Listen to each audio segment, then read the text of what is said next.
Carlos Ramirez, owner of NVS Audio in Roselle, New Jersey. Today we're doing the review on the Rockford Fosgate PMX HD14. So they are the second company to come to market with a doubled-in, fully integrated, factory-style touchscreen CarPlay radio for the 14 through 23 Harley-Davidson baggers, street glides and road glides, Electra Glides. The Soundstream is the first one to come to market. Rockford waited a while before they released theirs. There's a lot of similarities and a lot of differences. The edge trim bezel is the first thing that stands out. So Rockford went with a flat black design because most of the stock bikes have a flat black fairing. Only the specials and above trim level come with a gloss black. The Soundstream comes in all gloss bezel. Not sure how I feel about it, but something they did differently. The bezel has a bump out on the bottom for the street glide and a straight attachment for the road glide. Soundstream kind of met in the middle and just did one that fits pretty good on both. So the fit and finish on the Rockford is just a little bit better if you have a flat black fairing, because they have the street glide specific and road glide specific trim bezel. Rockford always goes the safe route when it comes to adding features and the look and style of the menu of the radio. So it's not as fancy as the Soundstream. It's the same way Rockford does everything else. They just made it basic but rock solid with the most basic features. So if you've installed any of the Rockford Marine radios, anything in the PMX line like we have here in our Audison soundboard, they're not fancy looking. They're really basic, but they just work, including their 13 and down model for the street glide and road glide. It's a basic unit that works really good, and it's weatherproof, and it's just gonna work no matter what. I don't think we've ever had a Rockford unit fail on us as far as radios. So they did the same thing in this unit. It's rock solid, bare bones, doesn't have a ton of features, but where I knew this unit was going to shine is on the RCA outputs. So Rockford's been making radios for years, and their claim to fame is a ton of voltage coming out of the RCA, and that's exactly what we got in this unit. So we tested it on our Fluke 123 scope meter.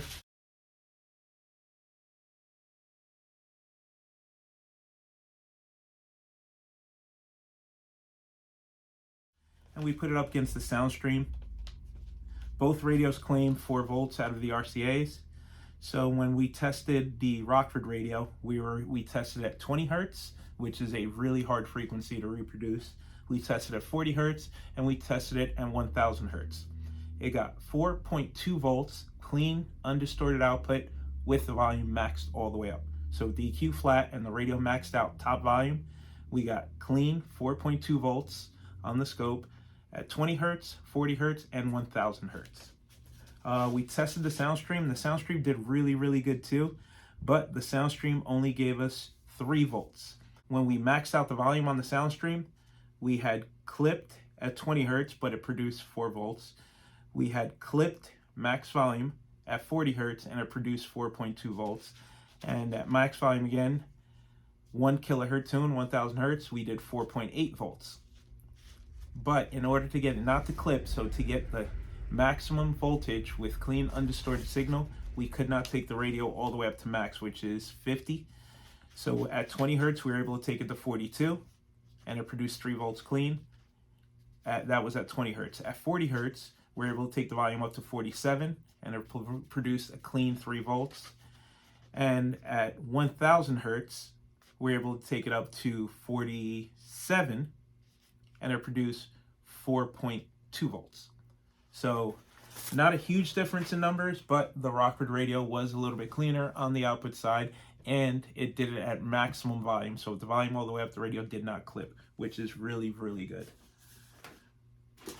Rockford did some stuff that's a little bit strange on this radio that I really don't understand. So there are more Android users than iPhone users. We're all iPhone users at the shop, but we understand there's more Android users. And there is no Android Auto support on this radio, CarPlay only. That's the #1 complaint I got as soon as I posted the video saying I was going to do a review on this radio. The #1 comment I got was no Android Auto support, I'm not interested. Something that's really strange to me is they added support for the factory Harley WIM and the factory Harley CB module. Two things that customers don't ask for a lot, but sometimes it keeps them from switching the radio to the SoundStream radio, is the fact that they're going to lose their WIM module and their CB. CB not as much because not many people use it, but the WIM module is the one that allows you to use your headset connected directly to the head unit. So you can play music from your head unit, and then instead of coming through the speakers, it'll come through the headset, and then you can talk and communicate with the head unit and with other riders through the headset. It's a feature that a lot of riders like. If you do the SoundStream does not support it. So it only works with the factory GTS radio, and now the Rockford radio. So it's cool that the Rockford radio retains the feature, but let's say you're doing a 2018 CVO, which has the WIM module and the CB. The Rockford radio is not able to turn on the boom audio amplifiers. So it's weird. It lets you keep the WIM module, it lets you keep the CB module, but then you have to replace the amplifiers. So if you're dealing with a client that wants to keep all the factory stuff, he's not going to be too happy changing the amplifier just to make the radio work. But I thought that was a little strange. The radio will not work with boom audio amplifiers. So if you have boom audio stage 2, stage 3, 2014 through 2019, the radio will work in the bike, but it will not turn on the boom amplifiers. You will have to go with aftermarket amplifiers. The radio claims to be able to turn on the Harley-Davidson audio powered by Rockford amplifiers that come in the 2021, 22, and 23. We weren't able to verify that because the 21s and ups that we had in the shop were already ready to be delivered, and we couldn't take them apart because they had to be delivered in the next couple of days. So we'll test that in a upcoming video. The radio has a party mode, which is pretty cool, but I don't know how many people are going to use it. So let's say you're hanging out with your friends and 4 or 5 of you guys have loud audio systems on your bike, and you each have the Rockford PMX radio on your bike. You could have one radio be the master, and that's when it's going to play music, and it'll link to the other 4, and all 4 bikes will play at the same time, the same song. I've seen this attempted before over Bluetooth, and there's a latency, so there's a delay between unit 1, 2, 3, and 4, and it's kind of annoying. I haven't been able to try it on the Rockford, but I saw them using it at the booth at SEMA. They had 2 bikes playing at the same time, and I did not hear any delay or latency, but that was pretty cool. So you have one song, one playlist, one bike, playing through the audio on all the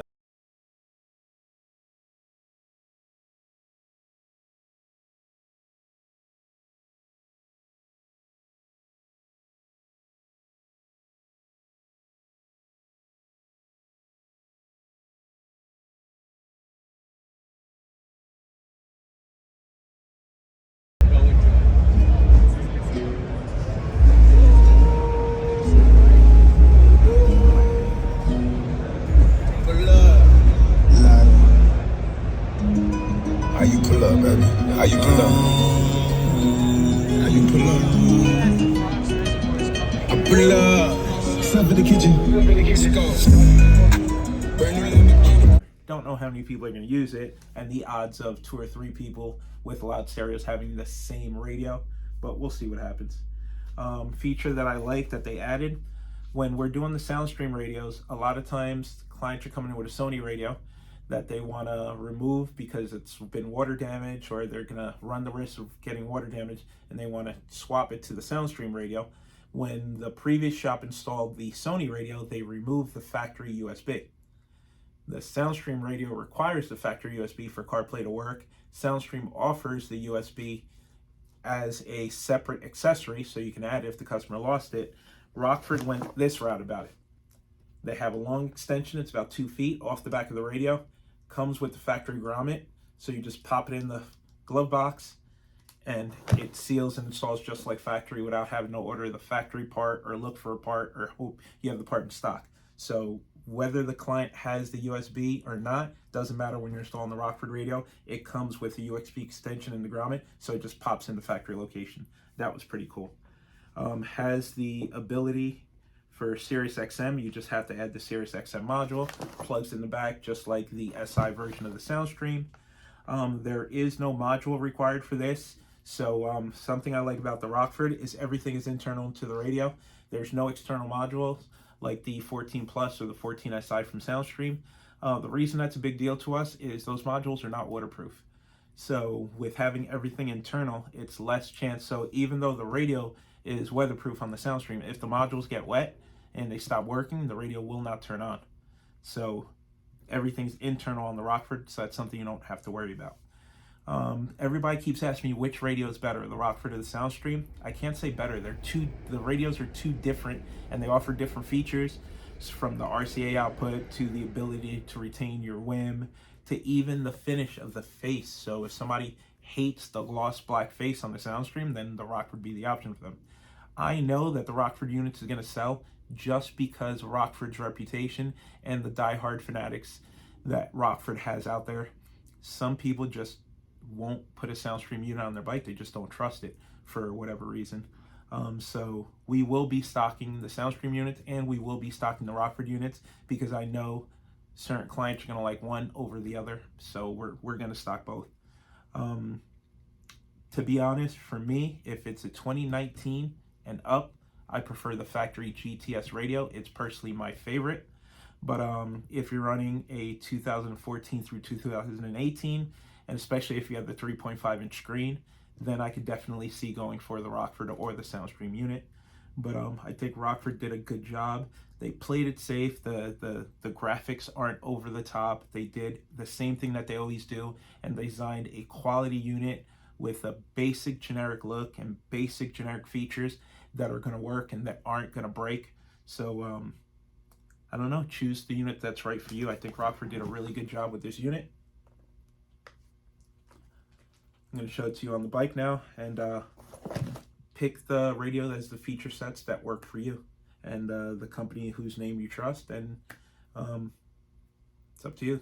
I like the unit. I like all three units, and things are going to get complicated in the next few upcoming months because there's more of these units in the pipeline, so there's going to be a lot of competition between the companies. So Boss is coming out with one, Diamond Audio is coming out with one, SoundStream is coming out with version 2 of the SI radio. So there's going to be a lot of units to choose from. It's going to come down to which company you trust the most, which feature set, because each one of them offers a little bit of a different feature set. Like the Diamond Audio one that's coming out claims to have a DSP built in. We don't know how good it's going to be. I talked to the guys over at SoundStream. They said that's not something they're going to be pursuing. Me, even if the head unit comes with a DSP, I'm not going to use it. We're going to use every bike we build gets in a DSP installed. We're going to use the external DSP, but for a basic setup, if these manufacturers decide to add a DSP in the unit and it has the basic features, it's always a plus to have the more control. But let's see. But for now, the only players in the game are Rockford Fosgate and SoundStream. This is current as of November 2023. So let me show you the unit on the bike, and then you let me know what you think.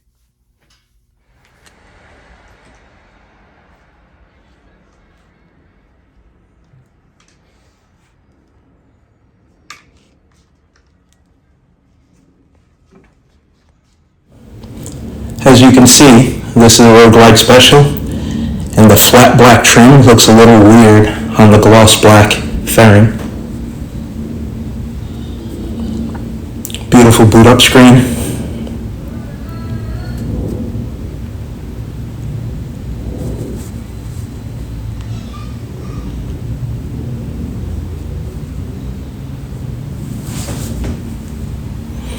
The menu is very basic.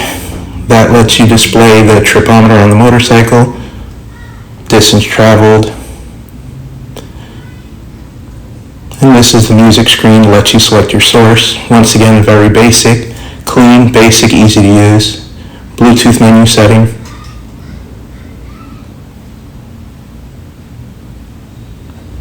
Here's your audio functions. This is the EQ.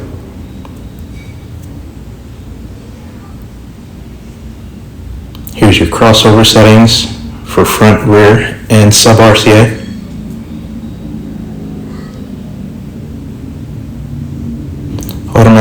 control on and off, and subwoofer level control with a phase shift 0 to 180.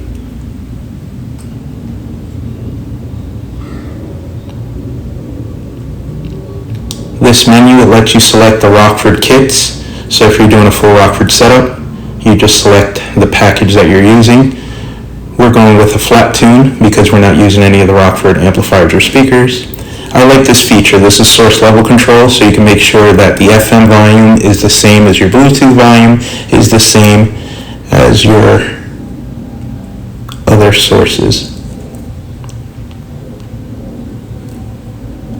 There's our thumb controls, controlling the volume. It's nice and smooth.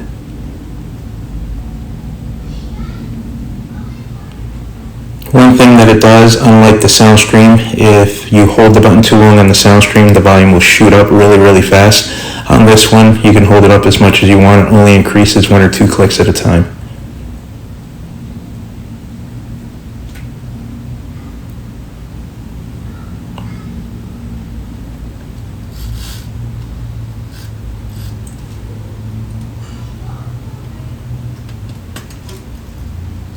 Very basic, very easy to use, simple navigation. And that's it. There's not much to it. This is for the headset mode.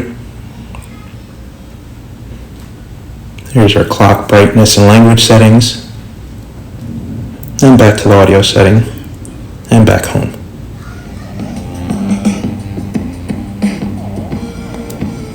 We have CarPlay connected now.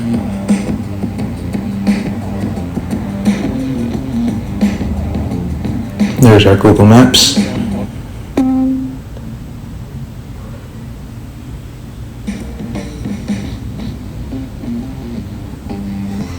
Here's the Rockford native settings when you exit CarPlay, and now we'll enter back into CarPlay.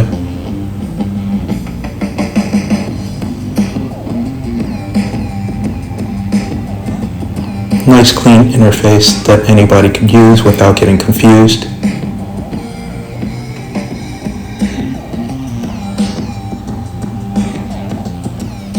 And here's our smooth thumb control operation.